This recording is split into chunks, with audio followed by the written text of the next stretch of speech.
So we are talking about requirements planning. Right?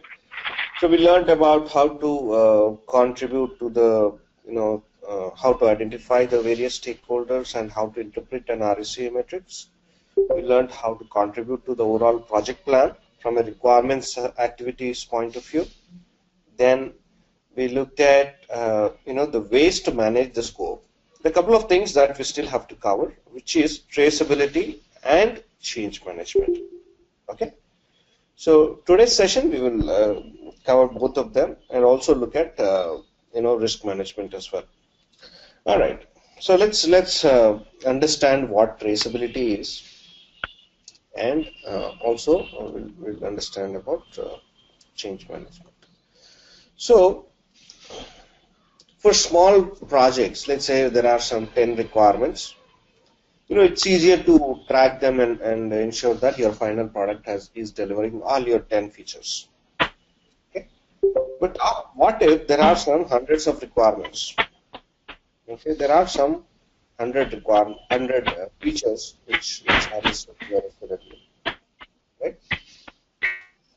SOW has some 100 features, and you're expected to deliver the system. So the application final test system, right, has to deliver all those 100 features, right? So that is what is a commitment, right? So whatever is there in the SOW. Now, in between, there are multiple phases and deliverables. Like, there is a PA delivering a BRD. Okay. And then there is a technical architect delivering the design documents.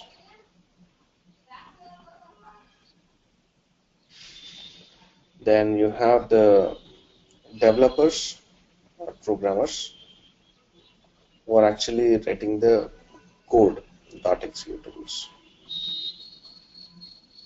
Right? And then you have the testing team or the QA team who would actually test these executables, right? So the tested executables have to be done. Tested system has to be delivered, and finally operations team has to get these 100 features delivered in their final system, right? Now, what if one of these guys miss out a few requirements, right? So maybe I, as a business analyst, when I am capturing the requirements, I miss out a couple of them, so only 98 I have delivered. Okay. So what would happen to the 2 features? That would definitely not come in, because if you have not captured the requirements, the architect would not design for those features, the programmers would not code for it. So all those it will get missed out. Similarly, let's say out of these 98, maybe your architect also missed out one, so it becomes 97, right? And then your developer missed out another 3, so it became 94, right? And finally, whether your testers might have missed one more requirement, he might not tested it, so you're delivering it without testing. So 93 features were finally delivered, 7 are missing out, right? So what happens to these 7, right? Now, it's a bad situation to be in. When you are going to the customer would ask during the UAT, what happened to these 7 features, right? Then you have to go back and then start all over the process again. So you'll pick up these 2 additional requirements, and this guy has to look at all those 100 and then see which one was missed out and add that additional feature for the design in the design documents, right? So you'll have to pack up, make up for all those losses and then rework on all this. So it's a lot of waste of time which you're doing, right? So to avoid this situation, if you could have actually made sure that at each of these phases you have a checkpoint, right? At each of these phases, if you can say, 100 features were there, does your BRD consist of 100 requirements? If yes, then move on. to the next phase. So then once the design documents are there, did you design for all the 100 requirements? Yes, then you move on. Then once the code is done, then you will check whether all those 100 features are done, then you will move on. So you're putting a checkpoint. You're saying that, okay, only up, I'll track them, I'll trace them and ensure that each and every guy is not missing out anything, right? So this way, I will not come to the situation wherein I'll miss some requirements. Okay. So what are we doing? We are tracing our requirements. We are tracing our features or scope or requirements right from the start of the project till the time it's delivered. Okay. At each of the end of each of those phases, you are having a checkpoint and then filling up this document called as traceability matrix. Okay. Now the traceability matrix is nothing but a Excel sheet or a Word document with all these details. Like you have the various teams, and then it has all the functionalities. The 100 features will be listed in it, and then you'll mark it yes or no. If it's done, then you'll mark it yes, yes, yes. You have to make sure that all of them are translated to the next. So obviously it's a joint exercise. So you will contribute during the requirements phase. The architect will fill in after the design is completed. The tech lead would fill in after the programming is completed. The test guy would, the QA guy would fill in after the testing is completed, right? So that way you can be pretty much sure that when you are delivering this to the customer for testing, he is getting 100% requirements without missing out any. Yeah. So a traceability matrix looks something like this. Right? So you have all the features or the the list of requirements given by the customer. Usually this is taken from the SOW. Right? SOW would have agreed upon some features. If you consider our mobile banking application, we agreed for these 6 features. Now, usually for small systems, it's no big deal. So we can remember all those 10 features or 6 features right at the top of our mind. Right? But the issue comes in when there are too many features, like there are some 100 or 50 features. It's difficult to track them. So you would list down each of those features that you have agreed to commit in the SOW, right? And then map them to the requirements that you have captured, right? So each one of them you would have captured in a in a detailed requirement. Usually we use use cases for capturing the requirement. So I'm just referring the use case number. I don't need to write the detailed requirement here. So I'm saying that this check account balance functionality is covered in use case 001. Okay. And transferring of funds is covered in use case 002, 3, and 4. Okay. So the first 4 use cases cover these 2 requirements. Right. So I'm doing that one-on-one mapping. So this way, I'll be sure that all my 6 features, right? The 6 features I have agreed into the system have been covered by these 8 use cases. Okay, a very simple step, right? So we need to understand the logic of why we are doing it, then it becomes easy, right? So don't get confused by those, all those complex terms like traceability and all. Traceability is nothing but, see, if you understand the word traceability, so that means you're tracing your requirements, right? So you're tracing it right from your SOW till the point it is delivered into your finance system, right? So you would fill in this, since you own the functional requirements, you would map these requirements to the use cases and then say, what, I have captured the requirements of all the 6 features, and out of this, there are 8 requirements or 8 use cases which have come in. Okay, so this mapping is done. So you can be pretty much sure that all your requirements are converted into your requirements document. Now, what you would do is you'll pass it on to the architect. Architect would design the system. There would be 2 levels of design, high level and low level design, right? So he will have to map those design documents to your requirements. Use case 001 is addressed in which design document, he'll has to map it, right? Just for the sake of it, let's call it as a component diagram and a class diagram. But these are not the actual way they would be doing it. maybe no, they would actually map it to a different thing. But yeah, just as a reference, I'm telling you, right? So the use case is converted into a design document. Okay, this is filled in by the architect.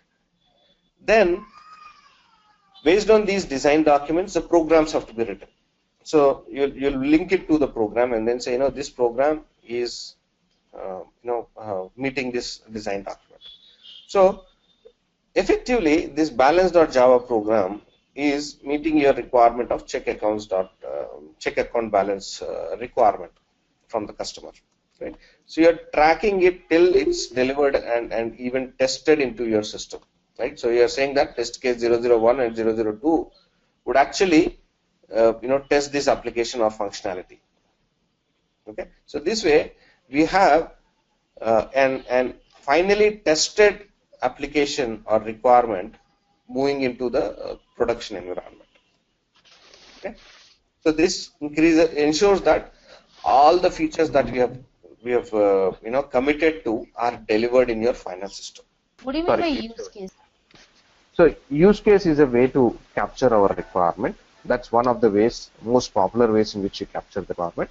So we will learn that later, right? Oh. Now, so in our BRD, we will elaborate each of these requirements, right? So like, check account balance would be elaborated. Right. Then each of the functions have the functionalities what you have captured in your research has to be clearly elaborated. Like how does the screen look like? What is the process flow? And how do you handle the exceptions, deviations? All that needs to be explained. So use case is one of the main ways of capturing the requirement, right? So this way, what we are doing is this high-level feature has been converted into our final requirement. So that is what we are mentioning here. Okay. And who prepares this document? It's a giant exercise. Like I said, it's handled by the business analyst, the architect, the tech leads, or or the developers, and finally the testing team as well. So it's a giant exercise. Whenever you are handling each of those phases, they have to fill in these documents and then pass it on to the next team. Otherwise, you'll not be sure. So who initiates the document? So it will generally be done by the business analyst. Right? Okay. Because you are the first person who is acting on those documents. So just take that. Okay. So that's the first part of traceability. What we have looked at is actually called as the vertical traceability. Okay. Why? Because we are going from phase by phase. Right. So we are looking at requirements, design, development, testing, and then trying to connect each of those deliverables, right? We consider that as a vertical traceability. Okay. Now, there's one more type of traceability. We call it as a horizontal traceability. This is vertical traceability. There's one more traceability called as horizontal traceability. Right. Now, let's say there are some requirements. So, to make it simple, let's say there are only 5 requirements. Okay. Now, let's say these 2 requirements are dependent on this,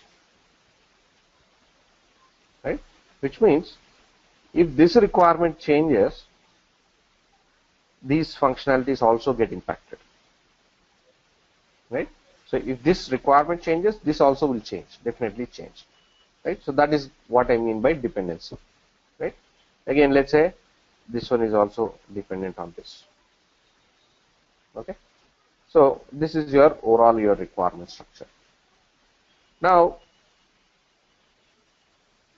whenever some requirement changes, right?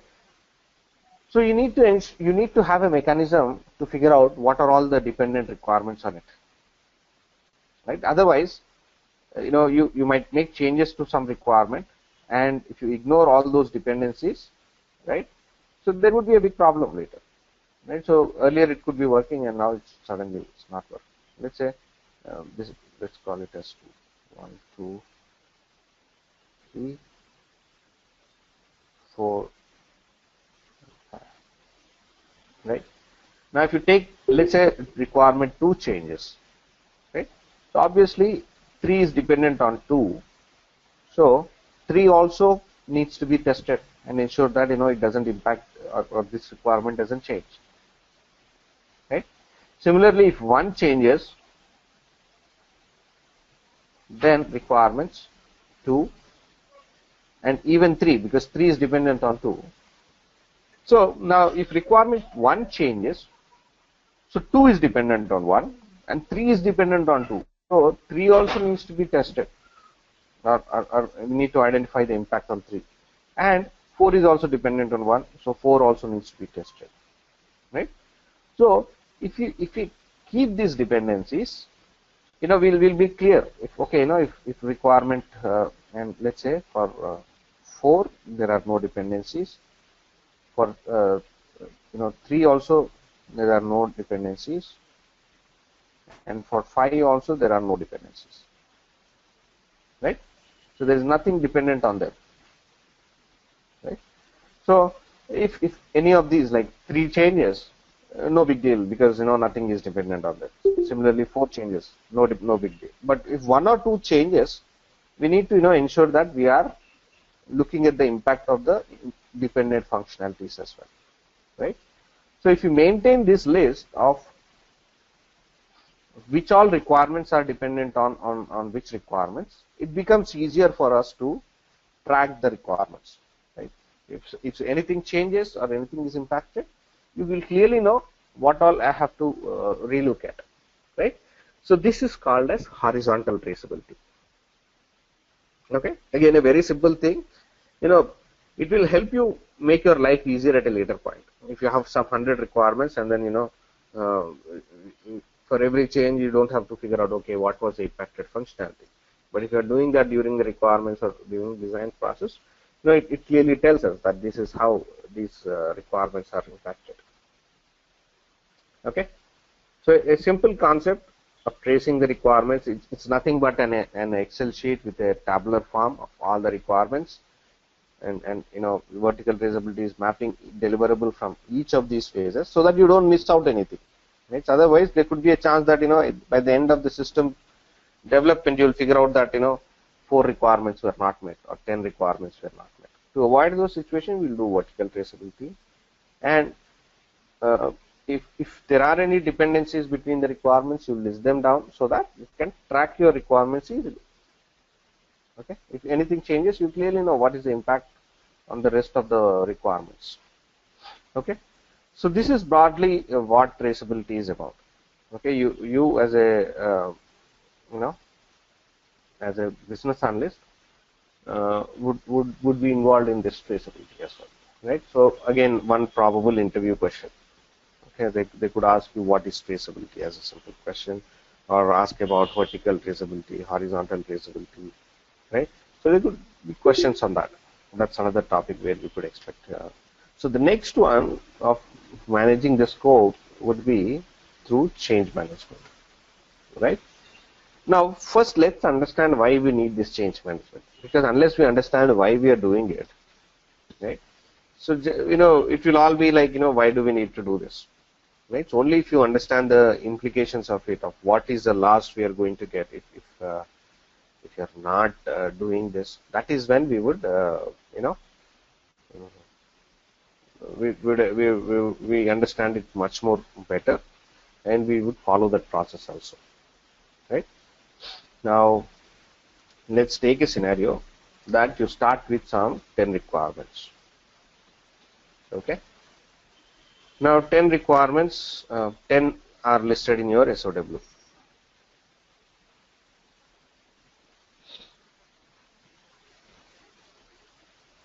Okay, 10 of them are listed in your SOW, right?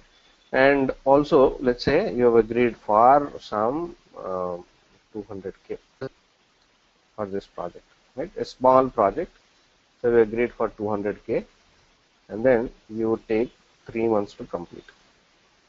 Okay, so these were the terms written in your SOW: 10 features, 200K, and then 3 months of time. Okay, so you start capturing these requirements, right? So you are converting them from SOW to your BRD.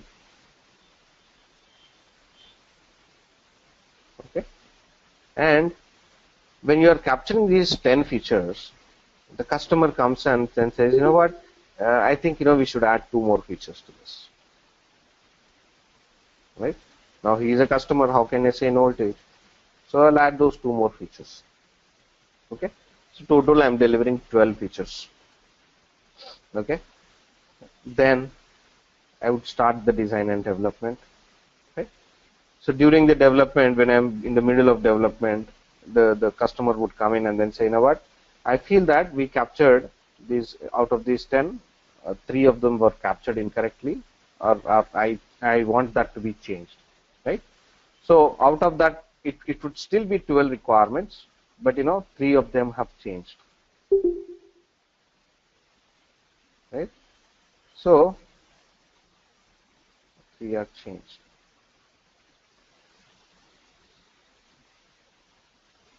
Right? So effectively, the customer would think that what, these 2 features have to be added, and I've only had 12 features. Right? Now you deliver it. Now you have taken these 3 changes also, and then said, okay, you've given it to the team to make that changes. Right? But totally, if you look at this, out of these 12, 5 of them have to be, are 5 requirements are taking additional effort. Right? So we have not done an estimate for these 2 features. Right? So on an average, let's say all 10 requirements are equal. Right? So it's basically costing us 20K for our each requirement. Right? Now with some 2 features coming in, maybe your project budget's cost could have gone up to 240K now. Right? And with 3 requirements changing, I could add, let's say, another 60K. Right? So totally, your cost have escalated to 300. Right? So from 200, they have gone to 300. And who is paying for the rest of the 100? Nobody. Because the customer thinks that these 2 are valid requirements, it should be there. So it should be there in the system. And 3 of them just comes and then changes it. Right? Now, if you are in a situation without a change management process, you will not be able to say no to these kind of requirements coming in or changes to the requirements. Right? Okay, in a difficult situation, it's difficult to say no to a customer. Right? And having said that, you cannot just accept those changes or new requirements, because it's actually increasing your project cost by 50% more. From 200K, it has gone to 300K. Right? It's a very difficult situation to be in. Okay? And since we are the business analyst, we would be held responsible for all the requirement changes. Okay? So the project manager would come and ask, why did you take that requirement? Okay? So we'll be in a very delicate situation there, and it's not easy to say no to the customer. It's not easy to accept the changes. How do we manage this situation? That's where the change management process comes in. Yes. Another point I missed to mention is, it's not just about the cost. Right? So we agreed for a 3-month timeline. It's a very short duration. Right? Now within these 3 months, you are adding 2 features and changing 3 more.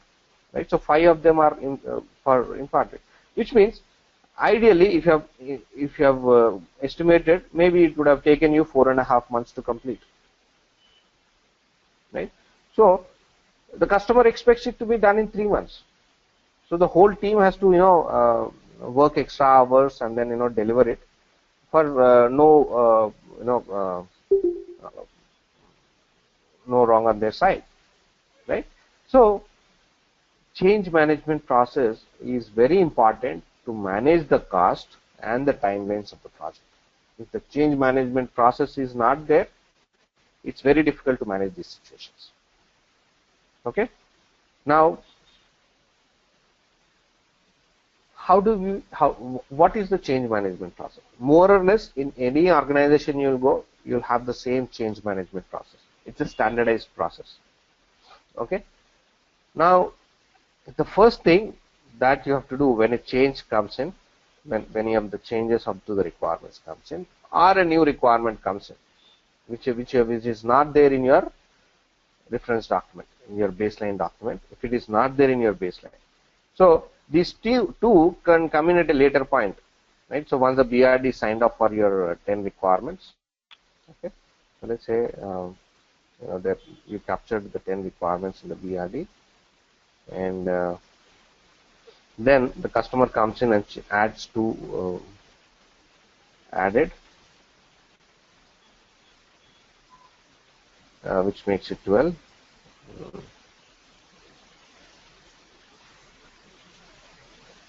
And then 3 are changed, so effectively it becomes 15, right? So from in the BRD we had initially only 10, but by the time the solution is delivered, it will have 15 features, right? So the system would have 15 features. Okay. Now all Sir, you have to do is, yeah. 10 features were committed for while doing the baseline for SOW. Then later 2 were added, so 12. But 3 are changed means the existing one which Yes. were committed in the SOWs are changed, right? Yes. You Now, mean okay? yeah. So So existing, I mean, you captured 10 requirements, right? So let's say the customer comes in during the design development, when you're doing the development or during the okay. testing, right? So Okay, you're means already, after the BRD is baseline, after that he wants yes, a the change. one. Okay, fine. Yeah. Fine. So it's not during the BRD, after the BRD is approved, right? So it has to be approved again. Okay. So otherwise the customer would go back and then say, you know what, I didn't approve that BRD. Why are you looking at it? Right? Okay. So Yeah. effectively you're putting in additional effort which is going unnoticed. So change management as a process would stop that. Okay. So what do you need to do? The process is very simple. Okay, all you have to do is whenever the customer comes in and then say, you know what, I want this requirement to be added, or can you change this requirement instead of doing it in steps 1, 2, 3, let's do it in 4, 5, 6 steps.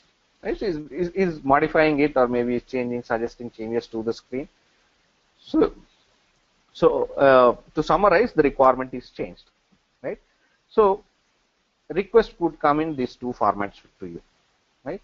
Either added or changed. Okay. Now, when either one happens, make sure that you ask the customer to send you a formal request. Most of the times, these requests would come in. The customer comes over to you or calls up and then says, you know what, can you make that small change? And then you say, okay. So that is where a lot of problems comes in. If you say that, you know what, initially at the start of the project, we agreed with this change management process. So we need to have that documented. Can you fill in this change request form? We call this as a CR. You will hear this term a lot. Change request. CR stands for change request. So you'll send him a template for change request and then say, can you please add your new requirement in that, or the modifications to be done in that change request, because that's mandatory as a process. Right? So you're putting it onto the process and then saying and politely refusing, saying that verbally we won't we will not take it. We need to follow the process. So please fill in this change request. Okay. Now a lot of your frivolous requests, the customers just sometimes, the subject matter experts or the persons who are telling you the requirement, just tell you the requirement just for the heck of it. So they are not losing anything, right? If you do it, it's good. They're getting some more features. If you are not, then okay, what is a loss they're going to have just by asking something, right? Now, if you insist on this CR, right? So wherein they have to list all the changes regarding the all the details regarding the change, they have to justify why this change is required and why it is coming now. Why was it not done earlier, right? A lot of these details are covered. I'll show you the template as well, but let me first explain the process, right? So a CR consists of all these details. Okay. Now when you ask for the CR, most of your request would just drop off. So they would say, okay, no, let it be the way it is. You don't need that. Right? All that frivolous request would just go off. Right? So you're cutting down on those frivolous requests coming to you, right? So rule number one: don't accept any request verbally. Ask them to fill it up into a change request and then only take it up. Okay, change request would be part of your change management plan. I'll show you the change management plan document after I explain the process. Okay. I have a question on this.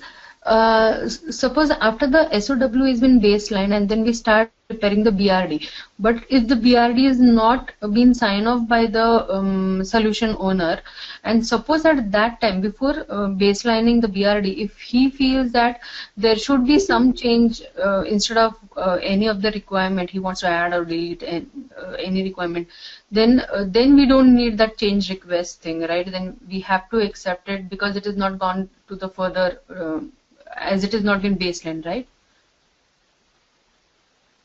Yes, that would not be considered as a change request. Okay, but the time has been involved, right? Because So that generally, you would have considered that as a part of your requirement elicitation process.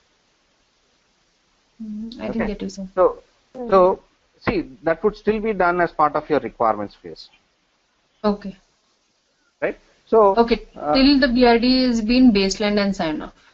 Yeah, only see, because that would still be those discussions happening, and then the requirement is not finalized. So that would generally be considered as part of your requirements elicitation effort. Okay, means SOW is just a temporary baseline, if you think, right? Right. Now, what I told you is only for the changes coming in. But if the customer adds one here, okay, right? So then that would also be considered as a change request, or you have to figure out the cost and timeline effect onto that. You get it? Okay. Now, because out the money of these 10, let me explain this. Yeah. I got what you are trying to ask. Right. Okay. Now, out of these 10, let's say 2 requirements, we have almost finalized, but before the BRD is signed up, the customer comes in and say, make these changes to this, right? So you should do that. So that's not a change request, okay? But if he comes and then says, what, I want this additional requirement coming into my BRD, right, which was not there in your SOW, right? So this would be a change request. Anything new coming in would be change request. Changes till the BRD would not, till the BRD is signed off, this will not be a change request. Okay, means SOW, suppose if there are 10 requirements, it has been signed off, and then we are preparing the BRD for those 10 requirements which have been signed off in SOW or which have been baselined in SOW. And suppose if he is adding one more requirement into the BRD, so then again there would be we have to ask him to go for the change request, because the budget allocation and everything would be again reconsidered for that one additional requirement. Okay, fine. Exactly. It's clear. Right? Clear. So sometimes we call that as a change request, or maybe within the BRD we'll add it, or and update our effort and all. Right? So you'll have to check the process with the project manager, but most of the cases a change request is initiated for that. Okay, because the project manager would be included into this process when anything extra is being added. Yeah, you will keep him in the loop. Okay. Yeah. Thank you. I have a question. With the change request, why the timeline doesn't get affected? So the change request, if the change request is submitted, the timeline remains the same? Are you saying that if the timeline is not affected, would you accept it? Is that what you meant? Or? No. So with the change, the timeline remains the same, even if the change like 5 changes are there. The timeline remains the same. Timelines also could change. You'd be paid some additional money, so you'll have to for the additional effort that you're taking in, you'll get paid for the additional effort. Then you'll also increase the effort. Let's say you'll added 1.5 months for those 5 additional requirements coming in there, right? So all this has to be done. So how does this process happen? I'll explain you, right? But the first step, when you are taking the request, make sure that it's coming into a change request. All right? So this is clear, right? Now, once the change request comes in, right? So now formally the customer has asked you the change. Okay, it's documented. Now you know that this change request is coming. Then you need to do the impact analysis. You need to figure out, what exactly is the change about, what is the impact of that, right? So does it cost 20K more, or does it cost 40K, or is it the small thing which costs us 5K, right? And what is the effect on the timelines also? The request could come in when you are doing the design. It could come in when you are doing the testing also, right? So depending on that, the effort would also increase, right? If the request came in during testing, it might take you little more effort.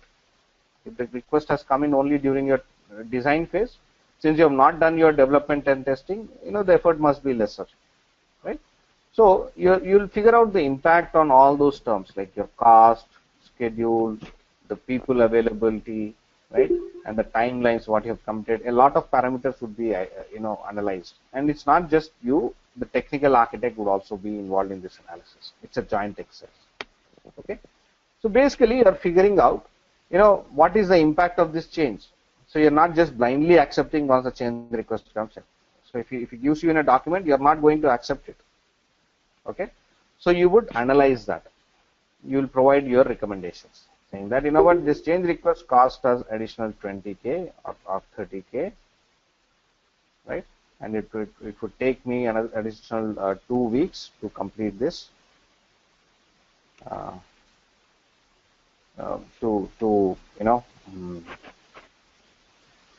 Complete this, and you would send these details to the senior guys in the project. So you are not deciding it to accept a change or not, right? So the change request would be taken. You would do the impact analysis, and then you would send it to the senior management. We call that as the change control board. Okay. Over here, the money which has been decided, it would be decided by the higher management, right? We would just be studying the impact analysis, and then they would decide the amount, like how much would be required more, and then we would be just documenting that and then forwarding it to the SMEs or whoever is the relevant person, and then it would be finalized between the solution owner and the SMEs, right? Right. So we would send it to the team, which we generally call as a change control board or change authorization board, right? So that generally involves a project manager, the solution owner, sometimes a sponsor also, and they would decide whether to take a change request or not, right? So you are not deciding that. Okay. Right? So you're only saying that, I have analyzed this change request came from this SME. I have analyzed this. Now you tell me whether I should take it up or not. Okay. Okay. So only after he approves, that is when the change is implemented. Right? So here we would only tell the dependencies which are there, which are going to be impacted due to that change. Only that information would be going, right? Not just that. You would also tell what is the effort it would take, what is the timelines it would take, who are the people, or maybe if you are in the testing phase and you don't have a business analyst or maybe an architect to do the designing right away, right? So all those dependencies and you would analyze the current situation, say these are the things, issues what we have. So we need to onboard a business analyst and a a technical architect to perform these activities for another 1 week, right? Okay. So you'll give that impact analysis over there. How to get this done. Okay, so this impact analysis would be done with the help of the leads also, right? Because we would be coming to know from them, right, how much time would be needed, and the architecture means everybody from the, like I said, right? It's a joint exercise. You'll broadly check this with the technical architects, the project manager also, and then it would be a giant exercise. It's not completely your responsibility. Okay. So you'd also check whether it's feasible or not, whether it's conflicting with other requirements. So there are a lot of things that you would do as part of the impact. I'll show you the template and the change management plan. I think it will become more clear.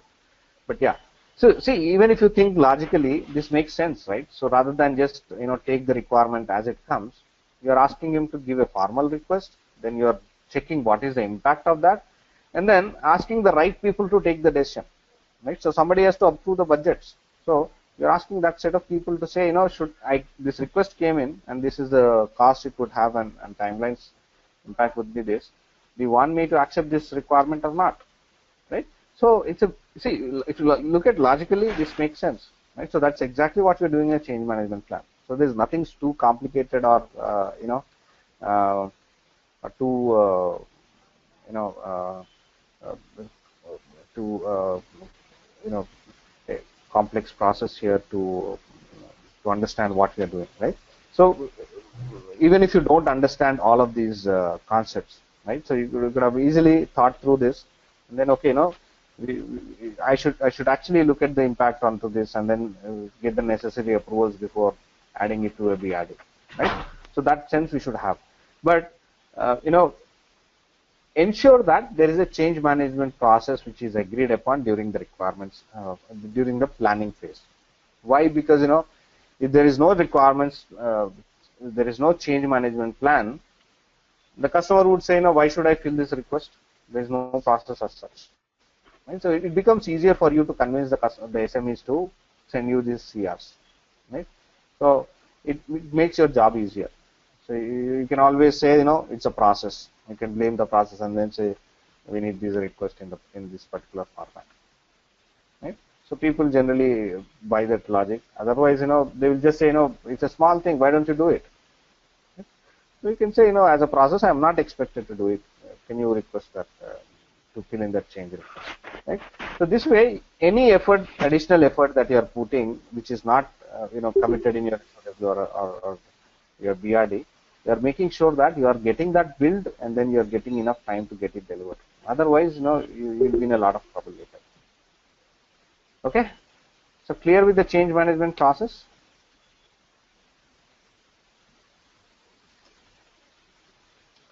Let's quickly go through the template also. Generally, this would be all standard documents. Right? So any organization you go, there will be a change management plan. You don't need to write it from the scratch for the project. As per the change management plan template, the teams would give you. All you need to do is you need to add all those blue terms where you just need to add in the project name, the key people, right, and the version controlling details. All those details needs to be added, right? So anyway, the change management plan is there, right? So broadly, the process would be like this. It's similar to what I have explained. You would generate a change request, right? So the person who is requesting the change has to fill in this change request form and then send it to you. Then you would evaluate it. Then the change control board would authorize it, and then you would implement the change. Okay, and throughout you would track all these change requests. So there needs to be an Excel sheet with all the list of all changes which came in. If 10 change requests came in, you will list down 10, and then you will list down the status of it as well, and track it to closure. Okay. So a typical change request would capture these details. What is the change request? Is description, a justification, right? So he has to actually justify why is this change required, right? The impact, benefits, what a change exactly it is, who is the person who is requesting for this, his contact details, and a priority as well, right? Then you would evaluate the change request on multiple parameters. First, you would classify whether it's high, medium, or low priority. Then you will look at what is the impact on scope, the time, duration, cost. Do you have the resource available? What are the deliverables currently which are being affected? So that depends on the phase of the project where you are, right? Then any product, process, or quality, anything which is affected. So usually you can follow the template and then see. Some of them would be not applicable. Some of them could be applicable. You will fill in whatever is applicable, right? So you do that analysis, right, and then submit it to the change control board, right? So when you first fill in these details, it should be maybe in the open status. Then you would send it to the change control board. Change control board generally has the project managers from both sides and the solution owner as part of the change control board. So these three people generally decide, should this change be accepted or rejected? If it is accepted, should it come in this version or can it come in as a patch in a later version, right? All those decisions would be taken by the change control board. They would also approve the budgets. Any changes or impact to the timelines also would be approved by the change control board. So formally, you are getting paid for the changes which you are doing. You are also getting additional time to do it also, right? So that decisions can be taken only by the change control board. You cannot decide, right? So you should not be accepting the change request just like that, because it will have implications on cost and all. So the change control board would be clearly listed down. Then you would clearly list down all the roles and responsibilities of who has to do what. All this is covered as part of the change control, change management plan, right? So you are not preparing this document. The project manager owns this, right? So sometimes he could ask you to do that. So I mean, it all depends from project to project, but it's not too complicated. You need to figure out who those people are and then fill it. Then both the client and the the vendor project managers would sign off this document, saying that we'll follow this change management plan. Okay. Then yeah, I think you have a template also here for change management plan. So yeah, I mean your change request would generally be like this. Then you'll capture your initial analysis and what is the change control board decisions. Right? So one single document would track it end to end. And you can use this template. You could just send this one pager to the client and then say, can you fill in these details? And then I would analyze it and then we'll take a decision on it. Right? So SMEs will not know about the change management plan. Right? So it is you who have to guide them and then say, there is this process, and if you are changing requirements, we have to follow that process and enforce it. Otherwise, you'll keep on accepting changes. The client would also keep on, bombarding you with changes. Why? Because, what does he have to lose? Nothing. You just have to send an email or not even email. You just have to call you and then say, make this change. And if you are making it, it's good for him, right? So without any additional pay, he's getting things done. Okay. To safeguard your interest, you need to ensure that this change management plan is in place. All right. I have a question. Yeah. Okay, this change management, I understood this thing, but now suppose if we are following like agile methodology or anything like that, and if there is a change management, then it would impact also the iterations which are. Agile doesn't have change management, so it doesn't allows have. you to make any changes at any point in time. Okay, suppose, but if it is a waterfall, then which one? Waterfall, prototype, spiral, iterative. All the SDLC models, what we discussed, the prototype, iterative, and all that, generally follow this process, change management. Oh, right? Okay, so then, we discuss okay, I got is not relevant for Agile, right? So you don't prepare these detailed plans, you don't manage the scope in this way. So Agile works completely different, right? So this is only for the traditional SDLC models. Okay, fine. All right, so let's take a stop here. So tomorrow's session, we'll look at the requirements risk assessment, and also whatever we learned, we'll relate it to a case study. This is one of the projects that I have executed, and this clearly summarizes the context, and it is a little complicated one as well, not a straightforward one. So we'll figure out how to identify the project type, what are the first things that we do once we're onto the project, right? And how do we, figure out a lot of stuff. We'll discuss that in tomorrow's session. Okay. So that would be the things that we would do in the first week or so of the project, right? So you're not going directly and then saying, okay, let's start with requirement 1. You're doing some planning. So you're creating a project plan in place. You're ensuring that there are scope management techniques identified. You'll agree on the traceability template, the change management template. All those, both the parties would agree. And once all these documents are signed off, the project plan is formally approved by the client. That is when you will get into your requirements. Okay, so till that time, it's all planning exercises.